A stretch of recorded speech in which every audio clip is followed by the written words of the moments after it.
네, 안녕하십니까. 2022년 11월 8일 장중 중간 점검하겠습니다. 오늘은 원달러 환율에 대해서 좀 얘기를 먼저 해야 되겠습니다. 1444원을 찍고 지금 1384원, 거의 한 4% 정도가 하락을 했네요. 원달러 환율이 안정된다는 것은 시장에 대한 어떤 리스크, 매크로에 대한 전망이 긍정적이다라고 좀 얘기할 수 있습니다. 그동안 경기에 대한 불안감, 금리 상승, 미국 금리 상승에 대한 우려, 이런 것들이 원달러 환율을 계속 압박했었는데, 이렇게 이제 떨어지는 이유는 아무래도 또 외국인 기관 투자자들이 환율 상승으로 인해서 국내 주식 매수가 계속 이어지고, 그 다음에 최근에 불거졌던 채권 문제들, 이런 것들이 어느 정도 완화되면서 앞으로에 대한 시장 전망이 조금 개선이 된 것 같습니다. 네. 주식시장도 괜찮아지고 있고요. 그리고 외국인 기관 투자자가 한국 주식을 추가로 계속 매수를 하면서 달러에 대한 원화에 대한 수요가 좀 늘어났다라고 좀 보시면 될 것 같습니다. 제가 과거에 좀 얘기 드렸던 것 중에 하나가 이제 환율에 대해서 달러를 가지고 있으신 분들은 좀 원화를 만들어내는 게 좀 낫지 않겠는가. 미국 주식을 좀 팔아서 원화로 바꾸는 것도 굉장히 좀 도움이 되지 않을까.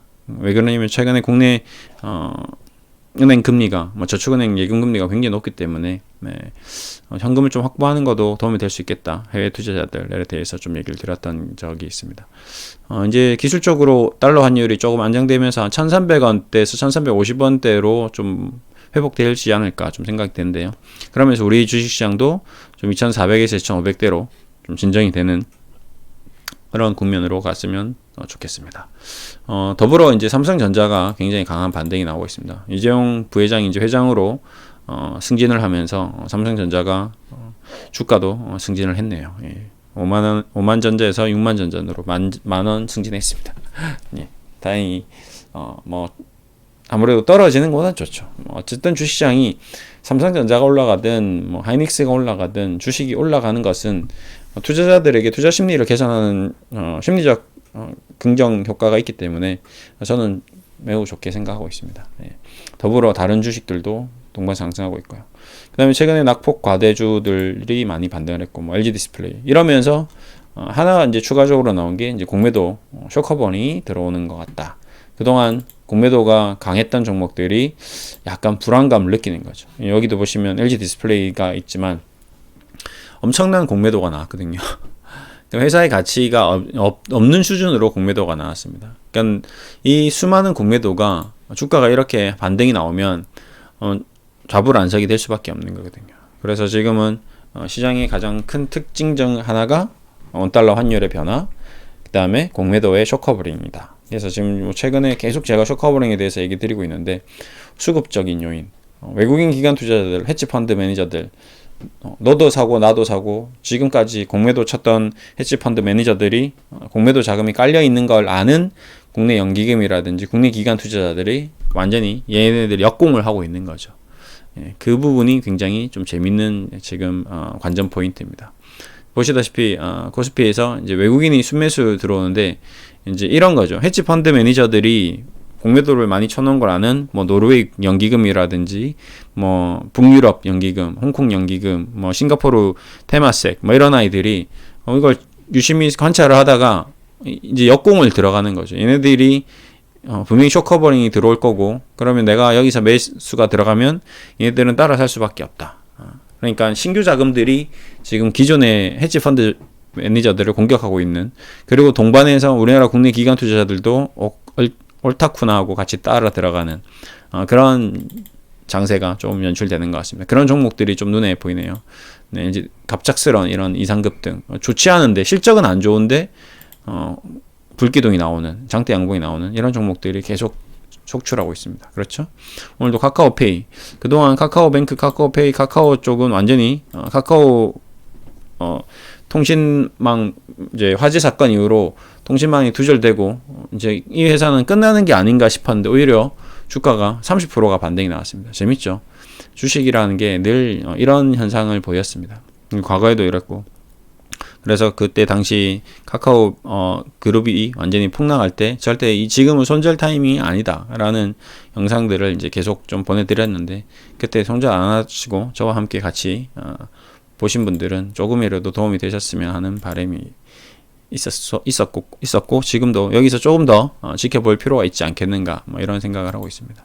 그래서 저는 뭐 최대한 여러분들께 이 뭐 여러 종목들을 얘기 드리지만 늘 얘기 드리는 이 주식이라는 것이 우리의 생각대로 가지 않는다. 우리 투자자들의 어떤 심리적인 상태, 여러분들이 사고 싶을 때, 여러분이 팔고 싶을 때 그 느끼는 감정에 따라서 주가가 변화하지 않는다. 그렇게 카카오뱅크, 카카오페이, 카카오 그룹주가 시가총액 120조 할 때는 못 사서 안달이고, 시가총액이 이제 30조, 40조대로 떨어지고 반토막 나고 마이너스 60%, 70% 되면 너무 무섭고 손절매를 못해서 안달이고, 이 사람의 마음이 왔다 갔다 하는 거거든요. 그런 심리를 잘 이용한다면 어떤 우리가 투자하면서 얻을 수 있는 어떤 새로운 이익이 창출될 수 있다, 이런 얘기를 꼭 드리고 싶습니다. 지금도 마찬가지입니다.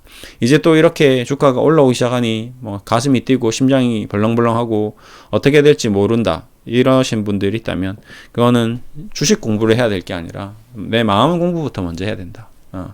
주식 투자는 심리가 7알이고 8알입니다. 네.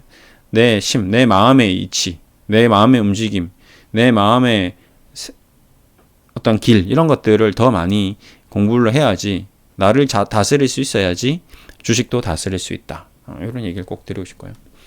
뭐 앞으로도 이런 종목들이 또 많이 나오겠죠. 이제 화장품주들이 이제 아모레퍼시픽들이 움직이고, 어제도 제가 뭐 이마트 신세계 얘기를 좀 드렸는데, 뭐 이치한불 이런 이제 중국과의 관계 개선, 뭐 이런 것들, 앞으로 중국이 이제 어떤 코로나 봉쇄 정책을 정도 접는다면 또 이쪽에서 또 기회가 올 수도 있고요.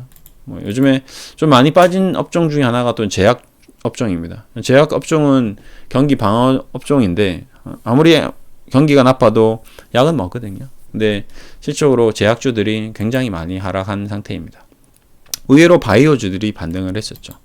그래서 저는 좀 저평가된 제약주들을 좀 유심히 지금 체크하고 있습니다. 어떤 게 있는가. 근데 또 워낙 제약 바이오 쪽이 멀티플이 높다 보니까 그렇게 뭔가 썩 매력적인 그런 기업들이 나오고 있지는 않습니다.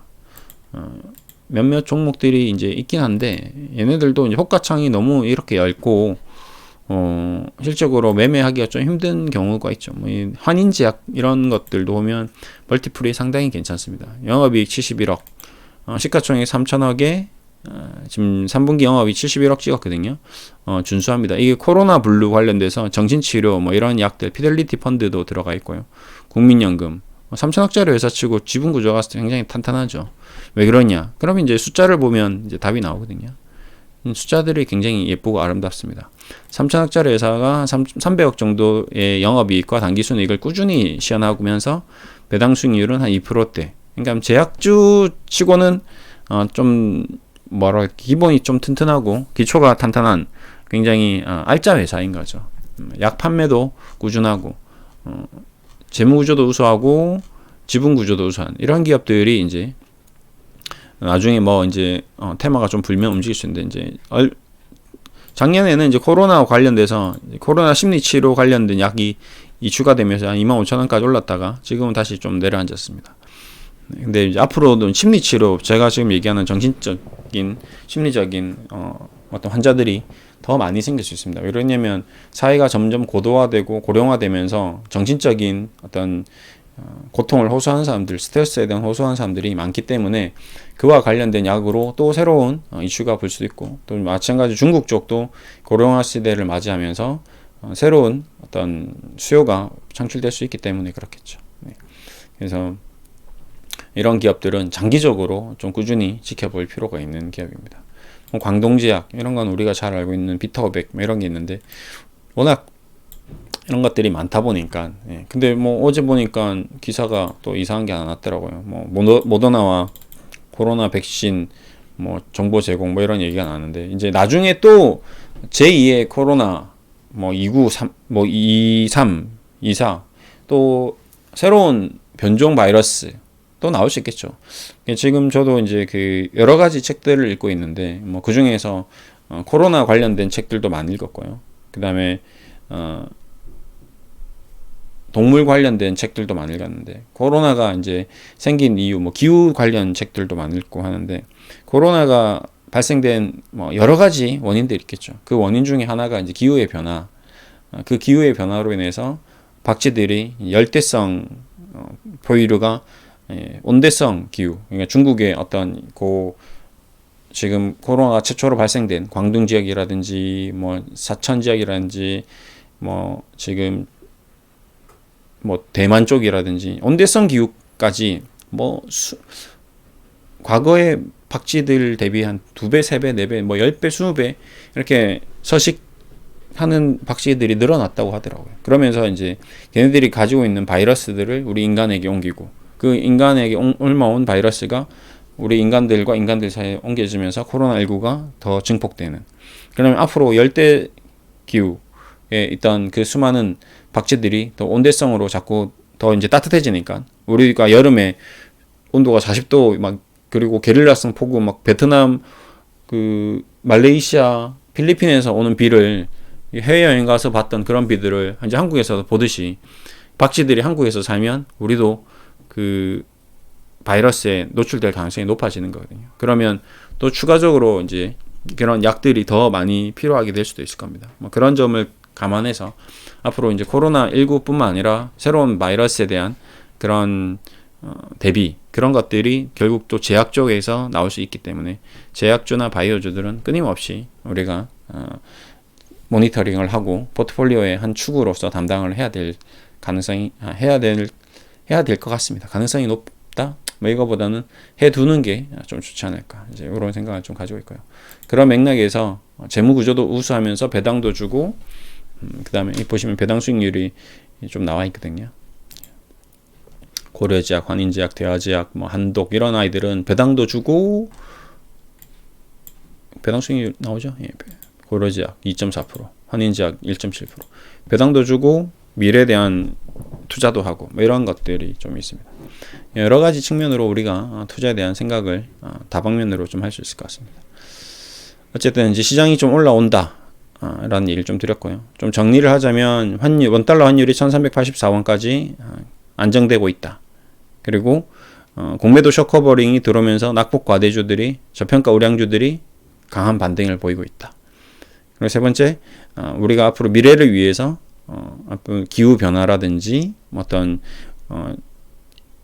고령화라든지 뭐 이런 다양한 뭐 4차 산업이라든지 뭐 자율주행이라든지 뭐 이런 로봇 산업이라든지 이런 미래의 산업에 대한 어떤 투자에 대한 포트폴리오 구축 뭐 이런 것들, 이런 것들을 미리미리 좀 해놓을 필요가 있고, 장기적으로 또 추가적인 조정이 또 나올 수 있습니다. 3분기가 이제 끝이 나고 이제 기술적 반등이 나오고 있는데요.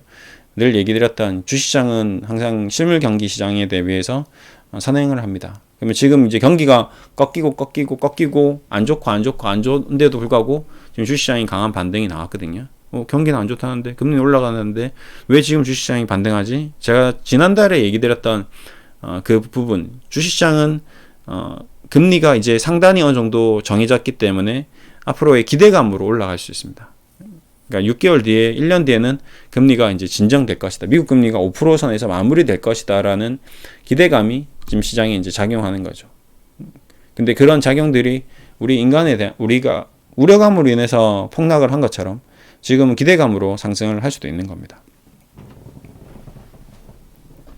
목이 좀 깔깍깔깍하네요. 예, 그런 작용들이 또 우리 사람들의 마음을 또 바람을 불게 하고 흥분을 하게 하고 기대를 하게 하는 거죠. 예, 그런 과정들이 계속 반복될 것입니다. 왜? 도대체 왜?